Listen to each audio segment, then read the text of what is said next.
Natapos na nga ang kontrata ng isang kilalang aktres. Hindi na nirenew ng GMA Network na tapos na noong nakaraang linggo. Management call kumbaga. Nabigyan naman ng magagandang break sa Kapuso Network ang aktres. Ganito rin ang naging kapalaran ng isang kapuso nang mag-expired ang kanyang kontrata kaya lumipat sa Kapamilya Network. Kaya ang tanong ay kung lilipat na rin ito sa ABS-CBN. Kwento ng source, walang trabahong nakalinya para sa kanya sa network as in wala. Walang kahit anong nakahandang work sa kanya kasi nga naglaps na ang time na dapat nag-renew siya ng contract niya. Wala rin daw balita na kung i-renew pa siya bago pa matapos ang kontrata nito at ibig sabihin, hindi na interesado umano sa kanya ang network.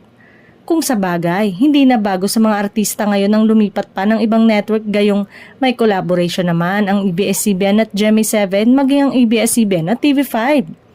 Wait and see na lang tayo dahil anytime soon magpo-post ito sa social media account dahil very active nga daw ito lately ng mga ganap sa buhay maging sa kanyang karir.